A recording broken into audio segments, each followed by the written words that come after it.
Somnambulism. A deep dive into nighttime automatisms and their risk. Somnambulism, widely known as sleepwalking or sleepwalking disorder, is a fascinating and enigmatic sleep disorder characterized by an individual performing complex actions while in a deep sleep state. This condition falls under the group of parasomnias, disorders that occur during sleep or the transition between wakefulness and sleep. Unlike ordinary dreams, episodes associated with somnambulism involve nearly automatic behaviors, during which the person often appears entirely disconnected from their surroundings. People experiencing sleepwalking may walk, perform daily activities, talk, and sometimes even display aggression, often unaware of their actions. What makes this state particularly remarkable is that the brain demonstrates signs of both sleep and wakefulness simultaneously, creating dangerous and unpredictable situations.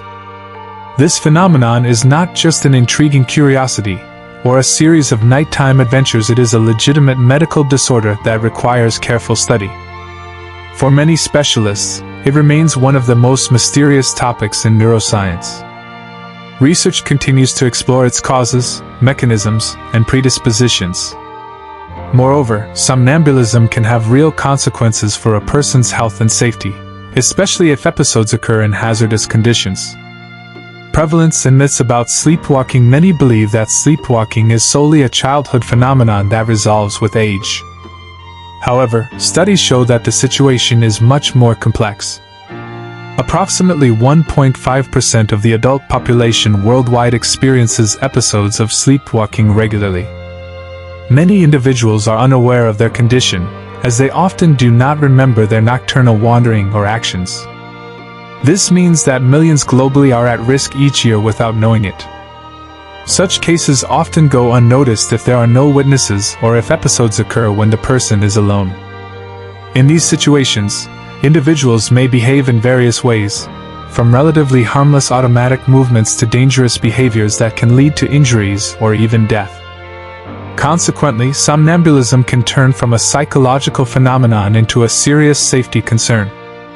What is somnambulism and how does it manifest? According to current understanding, sleepwalking arises during deep slow-wave sleep, primarily in the first half of the night. During this deep sleep phase, the sleeper experiences a partial awakening. At this time, motor centers in the brain become active. The person may sit up, get out of bed, walk around, and carry out habitual or even more complex actions, such as dressing, opening doors, moving objects, cooking, or leaving the house. Visually, their eyes are usually open but appear glassy and unfocused, akin to looking through objects rather than at them. The episodes can last anywhere from a few seconds to half an hour or more. Many people wake up without memory of their nocturnal movements, feeling as if they have experienced a vague dream or nothing at all. Behavior during sleepwalking can vary dramatically, from primitive automatic actions to life-threatening situations. Some individuals wander into dangerous environments, climb onto rooftops, enter hazardous rooms, even drive cars, prepare food, or escape through windows of high-rise buildings, posing serious risks to their lives and those around them. Therefore, somnambulism can turn from an intriguing sleep disorder into a significant safety hazard. Causes and mechanisms of development. Current scientific knowledge does not fully elucidate the precise mechanisms behind sleepwalking, but several theories and factors are known to contribute. Genetic predisposition plays a leading role. If one or both parents have a history of sleepwalking, the likelihood of developing the disorder in children increases several times. Studies on twins have confirmed a strong hereditary component. Monozygotic twins are more likely to share this trait than dizygotic twins, suggesting a genetic basis. Additional factors include neurodevelopmental features. Children with immature nervous systems are more prone to sleepwalking episodes. Sleep disturbances, especially the predominance of slow-wave sleep, create a conducive environment for nocturnal automatisms.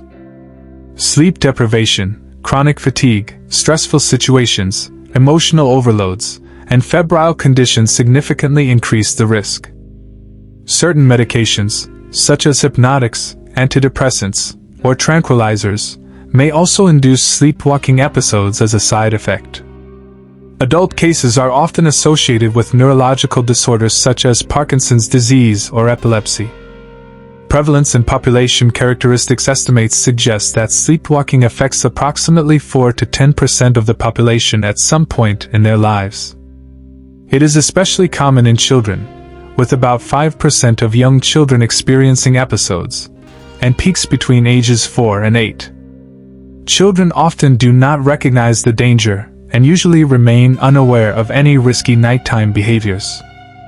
Among adults, the recurrence rate is around 1.5%, often more severe and linked with higher health risks such as injuries, accidents, or psychiatric conditions. Large meta-analyses involving over 100,000 participants confirm these figures and reveal that sex does not significantly influence the prevalence. Males and females are affected approximately equally. Interestingly, cultural and geographic factors minimally impact the occurrence of sleepwalking, indicating its primarily biological nature. It is also worth noting that many cases go undiagnosed because episodes often occur without witnesses or remain unnoticed. People rarely seek medical help unless episodes result in injuries or significant distress. Nonetheless, any form of nocturnal automatisms should be taken seriously. Diagnosis and modern detection methods. Diagnosing sleepwalking is a complex process because affected individuals often do not remember episodes. The main sources of information are reports from relatives or witnesses. Typical clinical signs include open eyes with a vacant stare, automatic movements, lack of response to external stimuli, and complete amnesia afterward. A neurologist or sleep specialist conducts thorough interviews, collecting medical history from the patient and their close contacts. A crucial diagnostic tool is polysomnography, a comprehensive, multi-parametric sleep study that records EEG signals, eye movements, muscle activity, respiration, and metabolic parameters. Polysomnography allows the identification of partial arousals from slow-wave sleep and helps distinguish sleepwalking from other parasomnias, such as night terrors, REM sleep behavior disorder, or epileptic seizures. Differential diagnosis is essential to rule out other conditions that mimic sleepwalking, including sleep behavior disorders associated with REM sleep, hypnagogic hallucinations, epileptiform activity, or side effects of medications. Evaluation also considers alcohol or drug use, which can exacerbate automatisms. Modern approaches to treatment and management of somnambulism. Treating somnambulism remains one of the most challenging tasks in the fields of sleep medicine and neurology. Currently, there are no universal methods of therapy that have demonstrated consistent effectiveness in controlled clinical trials. Most approaches are based on individual assessment of the patient, their symptoms, and underlying causes.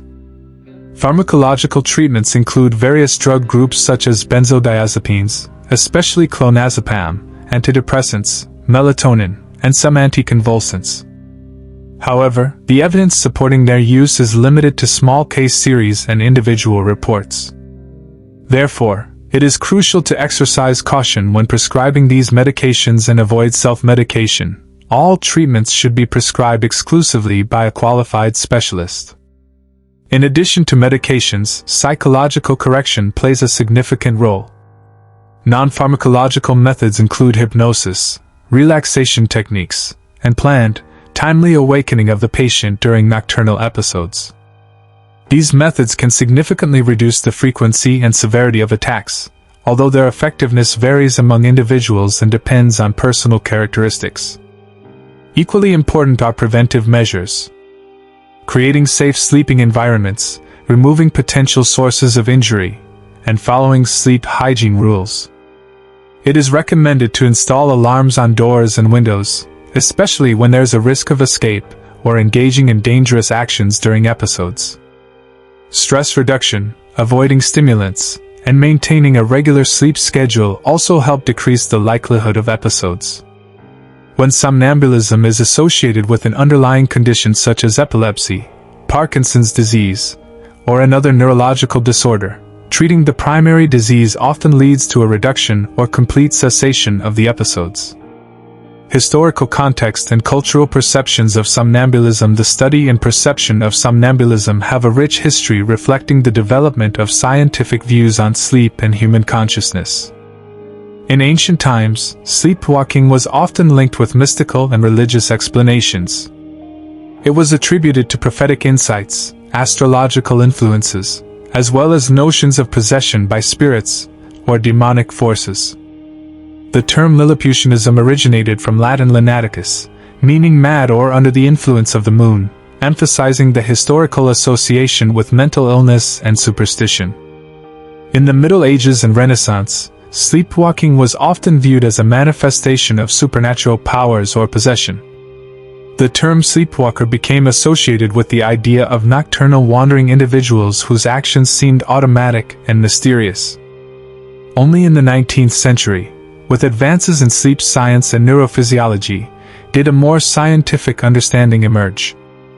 German researcher Karl von Reichenheim conducted some of the first systematic observations of sleepwalkers and documented their automatisms and physiological features. His work laid the foundation for subsequent research.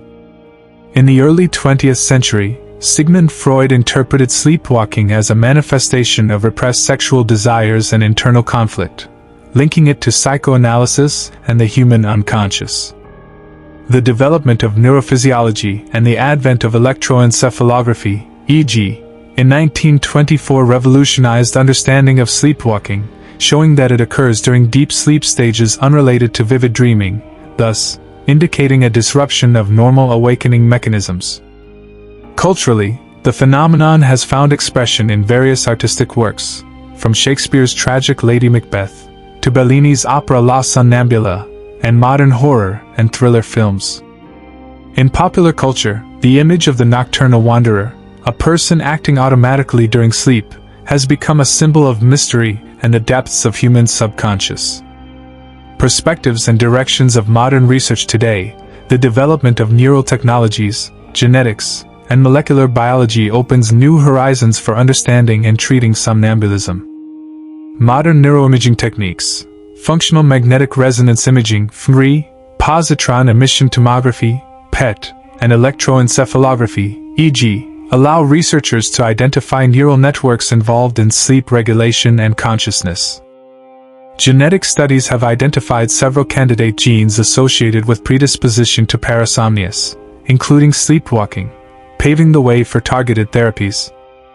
Additionally, there is growing interest in understanding the relationship between somnambulism and other sleep disorders, such as restless leg syndrome, sleep apnea, and hypnagogic hallucinations. These insights contribute to understanding shared pathophysiological mechanisms and developing comprehensive treatment approaches.